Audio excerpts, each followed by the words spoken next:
good, people? It's your boy, Icarus Gray. And it's your homeboy, Wordplay TJ. And this is the No Rhyme or Reason podcast, where we talk about everything. Everything for no reason at all.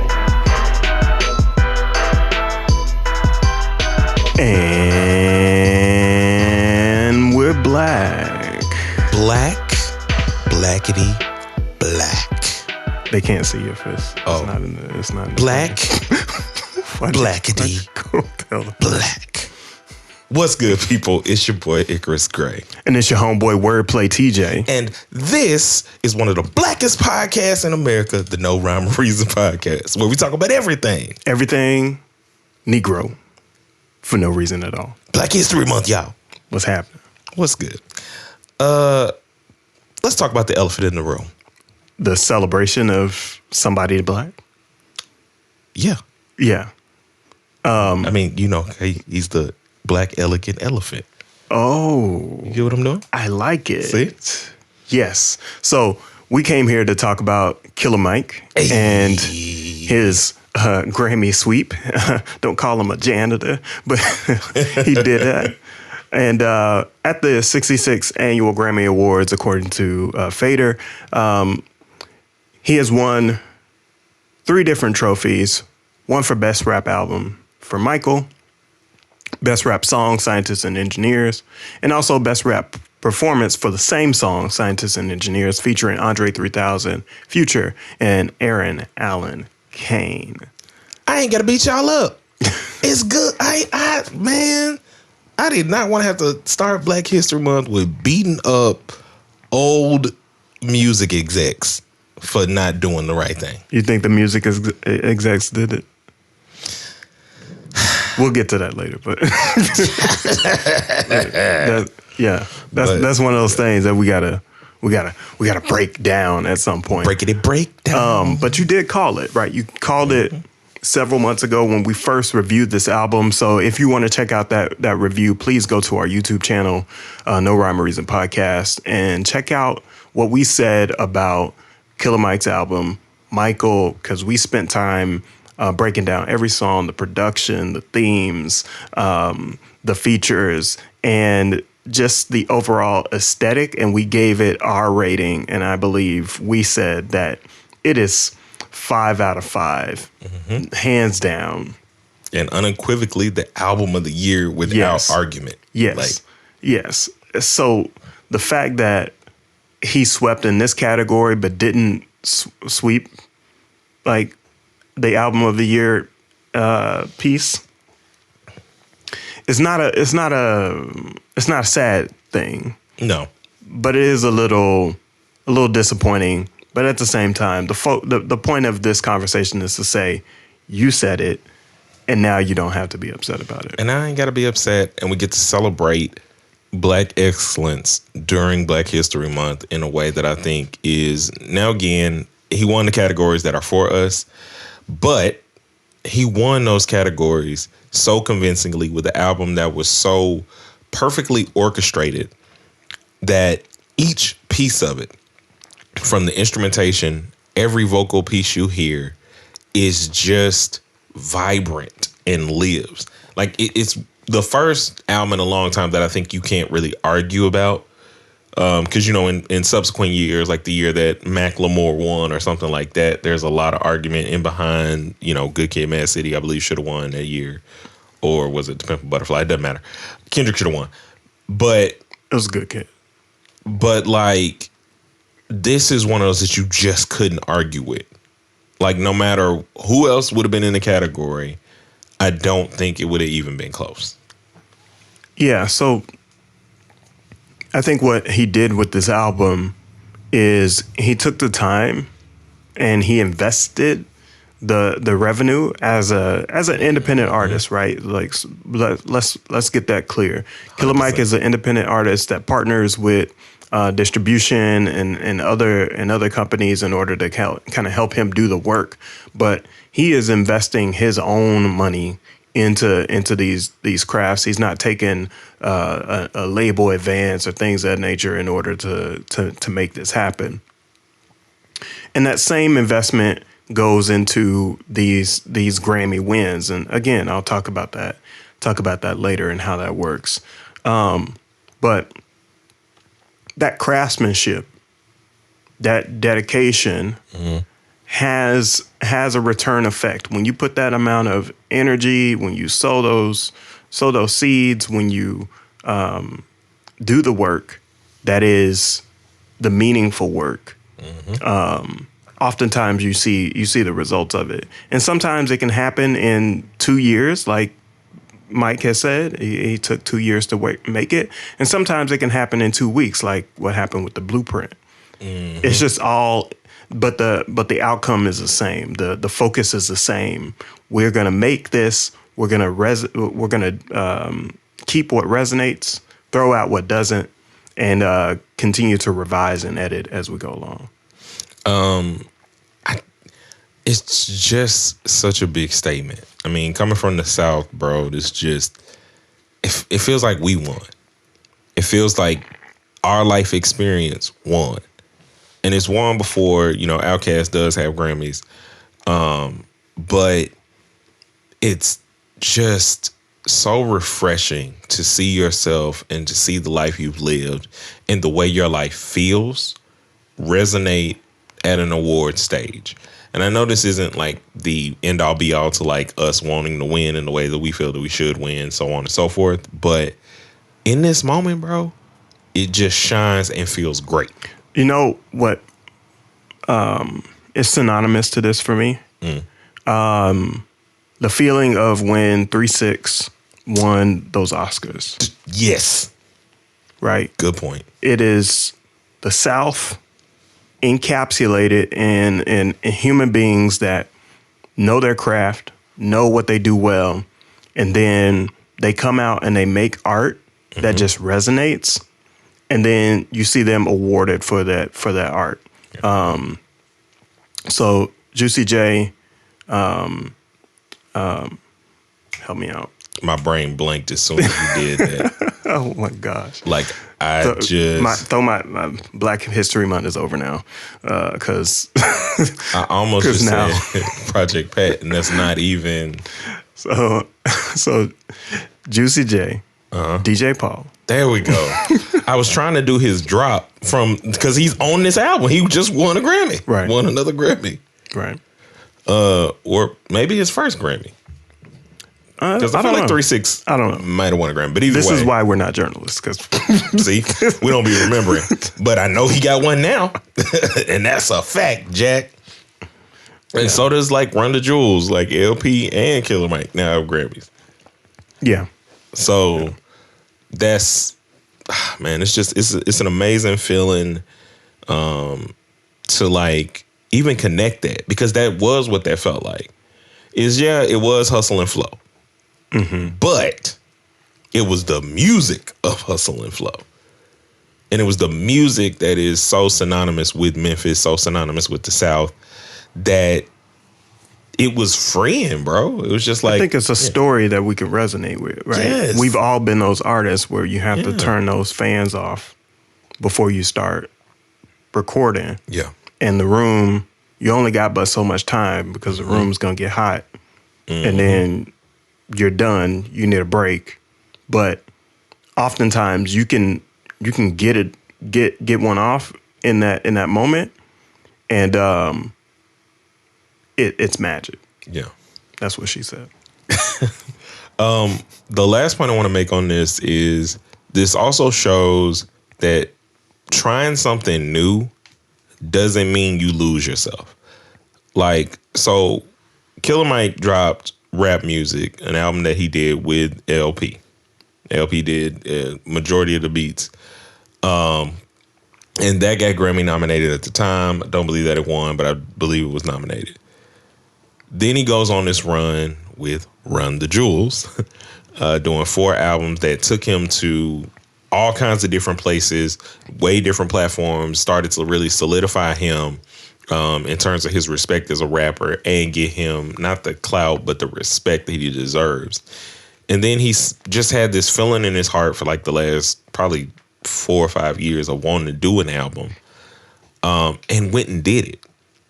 and went and did it. Like, it just, the investment that he put into his craft, and to then say, hey, this has been successful, but I really want to try and do a solo project.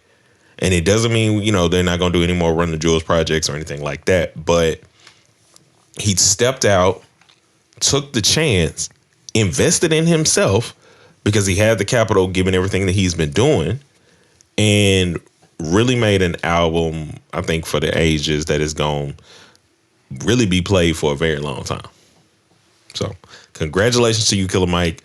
Shout out to you. You have always been somebody I've respected, and you always respect people. And I see that a lot around, especially how you interact with your fans. We appreciate you. We celebrate you. And this is an amazing win for the South and music overall. Yeah. But then it turns. Aww. It turns. And well, just TJ. What's wrong with y'all, man? Hold up. Okay. Don't go off on it. Okay. Okay. All right, man. I'll calm down. Go set the stage. All right, set the stage. Set it up. I've changed the mood. Okay. And what I want the audience to feel is what I believe might have been that feeling that Mike had. Mm-hmm. We can't confirm. We can't deny. He hasn't spoken much about the ordeal outside of publishing a statement from his folks and himself. But at the point where he's winning these awards and getting crowned for who he is and the work that he's done, there comes a report that comes up that says Killer Mike arrested at crypto.com arena. And we're like, I'm on the text message. I'm like, what? Like, is this a moment where like this stuff is happening again to us, so to speak? Mm-hmm. And so that headline hits out. A few days later, we hear from Killer Mike and his team, and according to Associated Press, Killer Mike says an overzealous security guard contributed to the physical altercation that led to the arrest after the rapper and activist won 3 awards at the Grammys. And so it seems like Killer Mike was trying to get to a destination.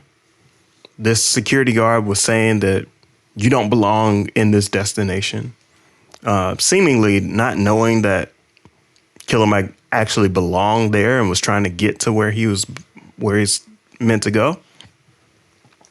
Allegedly, Killer Mike pushed through this person, kept on going, and the person tried to do a citizen's arrest, which is wild, right? It's nuts. This is very like kind of Karen-esque type of situation here. You're a big Chad, bro. Well, we don't know who they are.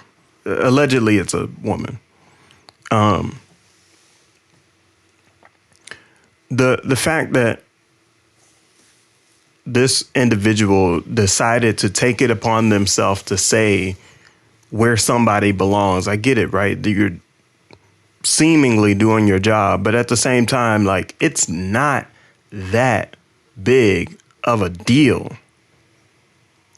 During Black History Month, this what you want to be doing? You don't need to arrest anybody for being in the wrong place at the Grammys. Single me out, TJ. What's wrong with you? Who raised you? Really?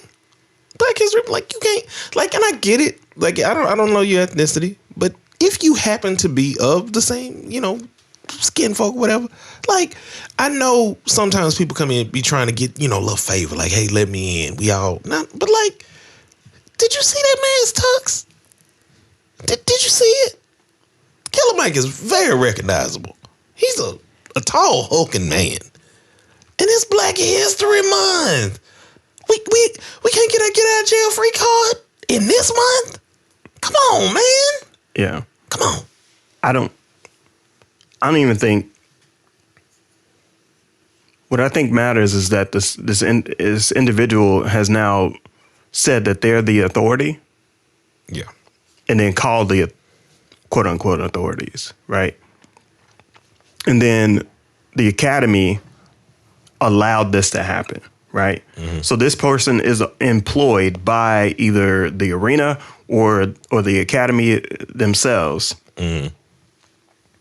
and didn't intervene in the situation in a way that would be redemptive for Mike. Because I think Mike is the one that should have been protected in this situation. I agree. And I mean, I appreciate his basic silence of not really talking about the situation, because at the end of the day, I'm not even going to allow this to take away from the fact that it's time to celebrate this man, bro. Like, no matter what you feel about him politically, no matter what you feel about him, even in regards to this situation, he did something that's amazing. He's doing things that are amazing. And he still loves his people. And that's something that is going to be celebrated. Like, we're speaking about it just because, like, it happened and it annoys us a lot. Mm-hmm. Because we have a lot of thoughts about just being black in America, being in a situation where it's like you seeing a person and feeling intimidated by him. Like, on top, like, it doesn't even matter what, like, however it escalated, it comes from that to me. Right. So, especially like a black man, right? He's personified as intimidating. Yeah. When we watch Mike in interviews and things of that nature, and he could be like, that's not his nature. No. That's not his nature. Like, he wants to get along. He wants to get along seemingly with a lot of different people. Mm-hmm. And the desire to get along doesn't protect you from being black. Yeah. And that's where I get concerned, is like the overzealous part, mm-hmm. and the belief that you're so scary and intimidating that I got to be the authority and then call the quote unquote authorities. That's where it crosses the line, especially on one of the most special nights of this man's life. And it takes a quick check. Like, it makes me feel like y'all got to shore up your ways of checking whoever somebody is. Like, because even after the altercation, like, it should have been a quick little understanding of like, hey, my bad. Like, we both got out of hand. Like, what happened to people being able to resolve things? Like, hey, it got a little intense. It got this way. Like, I feel like we just get so trigger happy into just the extremes. Mm-hmm. And that's, not really good. But overall, I'm just super excited that he won. And, Yeah. So I think, speaking of his win, what people don't really realize is how much it takes to actually win any of these awards. Mm-hmm. How much competition you have from not only people that are within the major music system, but also, in the independent world. Mm-hmm. So anybody that gets added to the Academy as an expert is there from a wide variety of experiences and musical expertise. And so I think what the internet has been trying to do is trying to kind of dispel this myth, because, like I said earlier, and you said, Killer Mike invested a lot into this album, and part of that investment is this sweep. And so Ebro recently posted something up to Instagram dealing with the CEO of the Grammys, Mr. Harvey Mason. Oh, excuse. Whoa, Harvey Mason Luther. Lex Junior. My bad. It's just because he's bald, but he does look like a black Lex Luthor, which Anyway, let's listen to his thoughts, shall we? First, you have to understand that the only way to win is to have the membership of the Academy vote for you. In order to be a member of the Academy, you have to be a professional working in music in the United States. For now, the United States. Hopefully we grow that. But right now, if you're a working professional in the United States, you can become a member of the Recording Academy.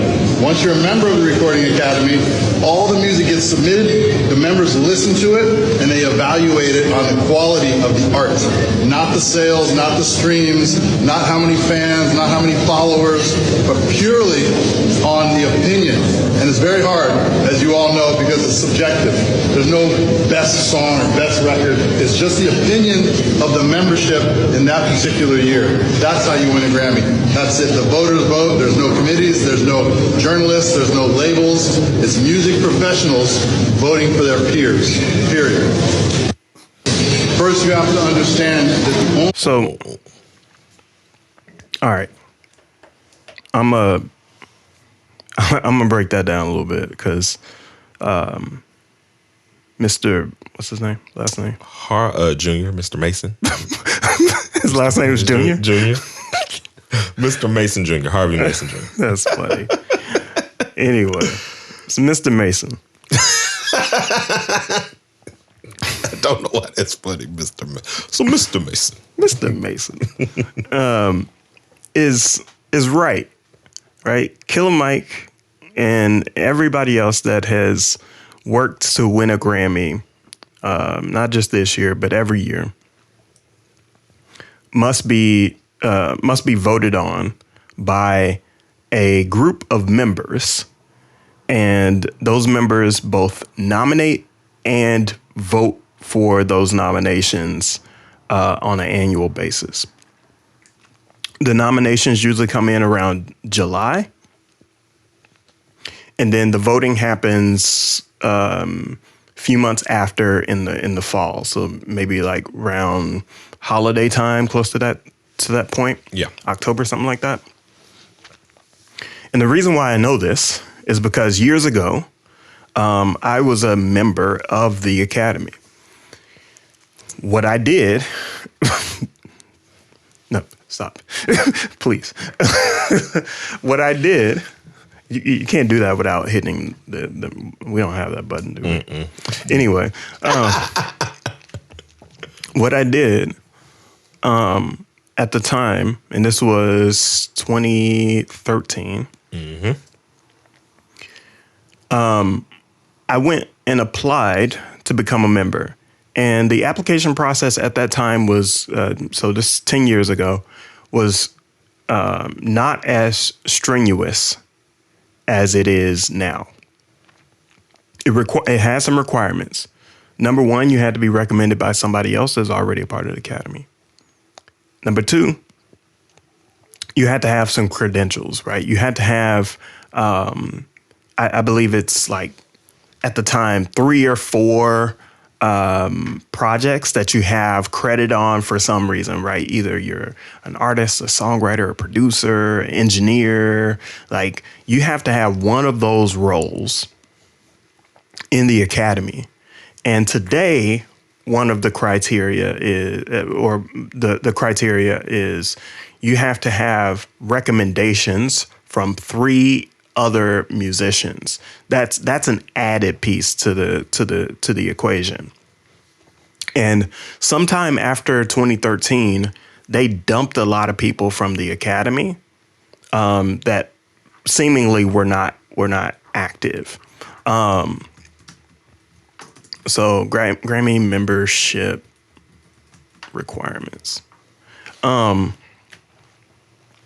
So that's essentially what it takes, right? That's what it takes to become one of the members of the Academy. And it's an application process that you can do once a year, and then you get accepted in March. But what people think is that it's some exclusive club of record execs. Yes, record executives can be a part of the membership, but the membership is not exclusive at all. Yes, it does take a little bit of work and a little bit of acceptance to get into the academy, but it doesn't work in a way where only the industry sort of what I mean by that is only the major labels are the ones that make the decisions. That's not true. And so there are across the United States, there are regional hubs where when you become a member, you attend events at these regional hubs. There's one in Seattle and one in Los Angeles. At the time I was living in Louisiana, so there was one in New Orleans. You just go to chapter meetings and stuff like that. So it's like being a member of a union almost. And at these meetings, you start to meet people. You start to meet individuals who are also putting up their own nominations, making their own music, being creatives, or know somebody that's being creative. And as you meet people, you build up a network. That network are the individuals that nominate you. That network are the individuals that vote for you. And so the campaign to become a vote or a Grammy winning individual takes what? Campaigning. Takes some campaigning. Some capital, right? some networking. Basically, some cash. So what happens is during the voting process or even during the nomination process, they do what's called for your consideration campaigns, because you can't really pay money to buy votes, but you can pay money to publicize yourself in front of individuals who have the power to vote. So that's essentially how it works. And those people, again, do nominations in the summer, do voting in the fall, and then after that voting process, what becomes of it are the winners. And the winners are not only like that vote also goes to a committee. So that committee has some say so over the voting process as well. So there's multiple steps in the voting process, and it is extremely, extremely subjective, but it's also fueled by money. Yeah, it's just the long and short of it. Like, you think about all of the different instances where we've had complaints or people have had complaints. The majority of those complaints just come from like black people being segregated to certain categories and then seemingly not winning others because of whatever wall of whatever obstacle or threshold that they didn't meet. Yeah. So a lot of times I think about Mos Def's quote about Drake or whatever, him being pop and played in Target. But then I think about artists like Taylor Swift or Harry Styles. They're Target and Euphoria and everywhere else, or Sephora, or all these different places type artists. So more people, by and large, are going to hear this music. I'm not saying that it's type of music. That type right? of music, yeah. Mm-hmm. So I'm not even going to say that it's not great, but there is a bit of, the money in behind that, the licensing in behind that.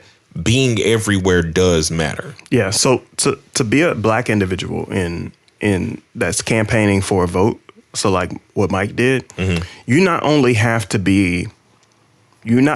campaign to black folks, because listen, if you campaign to every black member in the academy, and every black member has already heard your album, are you wasting money? You see what I'm saying? Your goal isn't to campaign to the individuals that already know who you are because you're a part of the culture. Your goal is to campaign to people that are outside of the culture that don't know or understand what your work is. And You got to go shake some hands. You got to go kiss some babies. Don't do that in real life, but that's what you got to do. Mm-hmm. And if you think about it, what's the demographics of our country, right? It's mostly white.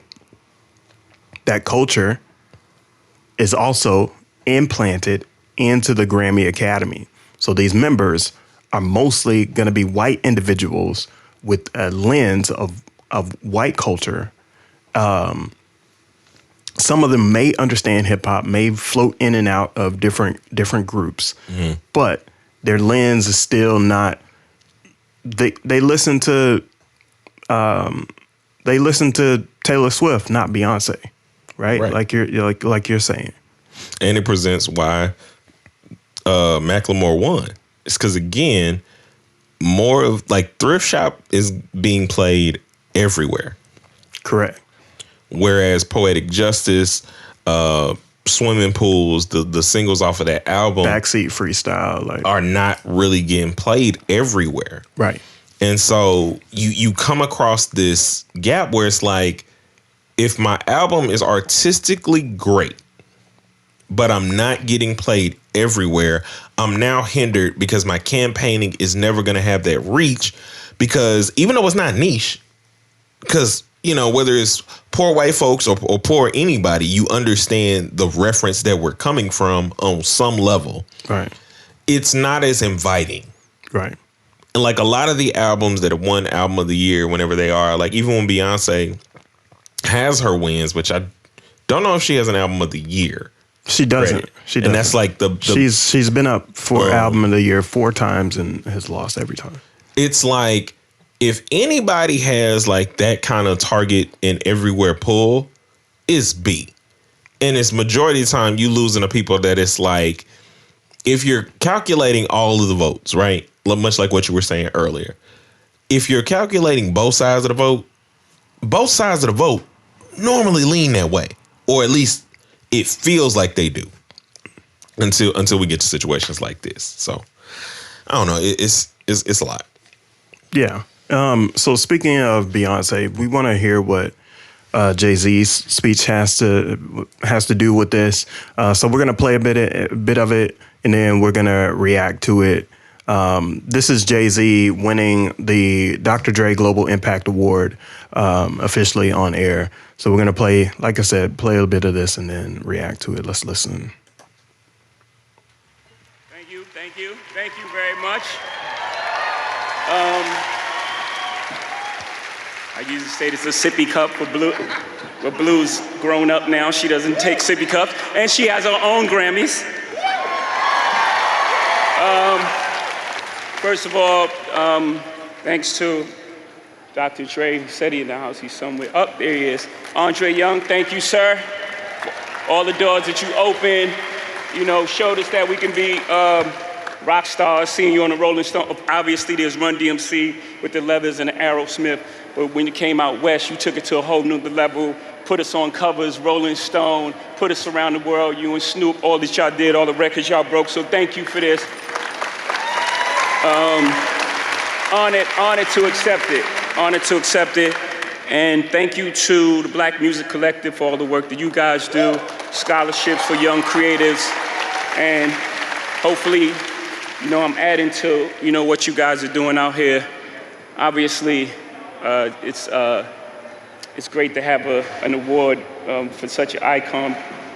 How far we've come with Will Smith and them, Jazzy Jeff and the Fresh Prince, winning their first Grammy in '89, and boycotting because it wasn't televised. And then they went to like a hotel and watched the Grammys. I didn't even understand it wasn't a great boycott. We're here. But then, '98, I took a page out of their book. I was nominated for the Best Rap Album, and DMX had dropped 2 albums that year. They both were #1. Shout out to DMX. And he wasn't nominated at all. So I boycotted, and I watched the Grammys. I'm just saying, we want y'all to get it right. We love y'all. We want y'all to get it right, at least get it close to right. And obviously it's subjective. Y'all don't gotta clap at everything. Obviously it's subjective because, you know, it's music and it's opinion based. But, you know, some things, you know, I don't want to embarrass this young lady, but she has more Grammys than everyone and never won Album of the Year. So even by your own metrics, that doesn't work. Think about that. The most Grammys, never won Album of the Year. That doesn't work. You know, some of you gonna go home tonight and feel like you've been robbed. Some of you may get robbed.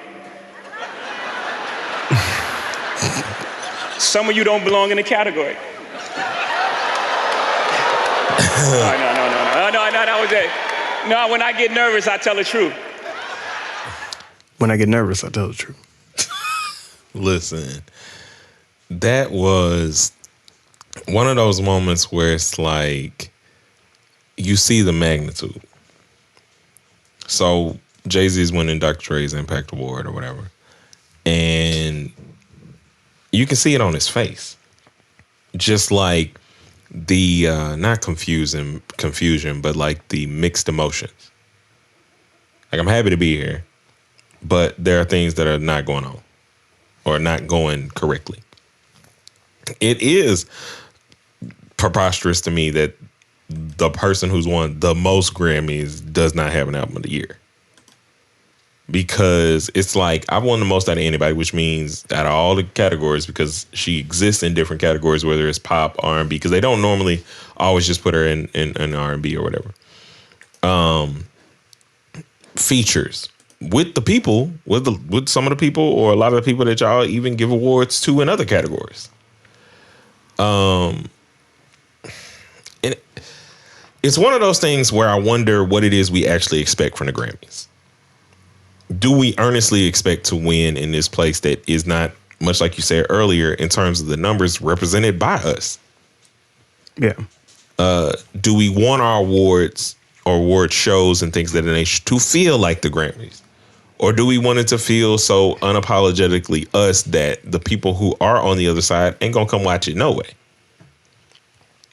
Like, what is our true stance on it is a lot of what I got from Jay-Z's speech. Is like, what do you want? Do we want these people who don't really understand the culture or understand what it is that we live and go through to validate us? Or do we listen to the end of his message, which is keep working and keep doing what you're going to do? Because at some point, they're going to have to acknowledge you regardless. Yeah. What he's saying is, like, we got to get it right. But I think what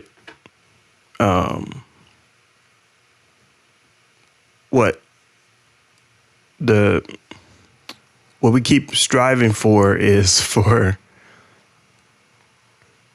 subjective taste to change in a culture that's not our culture. That's a bar. That's a bar. It's just not our culture, right? Whether, no matter how many people go to the Renaissance tour, right? Like, they don't live in our world. They don't experience the world in the ways that we see it. So when the music comes out, the music that resonates with them is the music that resonates from their lens. Yeah. And so having a different expectation of human beings to do something that's outside of their lens is like trying to tell somebody that sees the sky as green to say that it's blue. Right. And why do we keep doing it? You know, we've had this conversation before. Like, that used to be one of my dreams, was winning a Grammy. For the longest amount of time before, it was just like, but with the artistry and the time that I take, which is just the same as any other artist, like, I'm not coming to an album like I don't want it to sound sonically good, or I just want to, like, I'm going to rap about my life, but I don't want to make you feel good. It's a positive message overall that I want people to get when you're sitting here crafting and you're like mixing and mastering, making sure it comes in the left and the right at the right time, and that the experience goes much like a play. Like, you're going through Act 1 and Act 2 to where by the end of it, you've gained an experience or a life view that enlightens you in some way. But that ultimately, in a lot of ways, doesn't matter in that regard, because much like you said, we're always going to come across that obstacle of understanding. And it's not a matter of whether or not people want to understand. It's whether or not they can in a way that would validate someone else. Yeah. And so I think we should really just manage our expectations, or come up with something that's our own, right? Like pour into what belongs to us already, or find a way to create our own. Like, I think J and B are rich enough to set aside a different academy. What does it look like to have a Black Music Academy? He was mentioning the different Black avenues in the beginning of his speech. Like, what does it look like to invest in those people to do more in terms of the appreciation? What does it do for us to spend more time investing in NAACP things, those awards, because we like those image awards and things that they've been doing recently where they're giving shine to different Black influencers, things of that nature. Kev on Stage won one year, Tabitha Brown won another year. Like, how do we give more push to that? And are we capped by, much like everything else, the campaigning of it? Right, because look, at the end of the day, the Grammy means as much as we want it to mean. Right. Any award means as much as we want it to mean, which means that we have to have a society of individuals that all agree on that meaning. But right now, I feel like for Killer Mike, that meaning resonates. For all the other winners, that meaning resonates. And for future winners, that meaning is something that is going to be impactful for them. So I think we should just get out of here. Yeah. Shout out to all the winners. Shout out to the Recording Academy and all of that. And shout out to each and every one of you. Happy Black History Month. We blackity blackity black black black black black black black black. We appreciate y'all. We'll see you with our next piece. A 1 and a 2 and peace.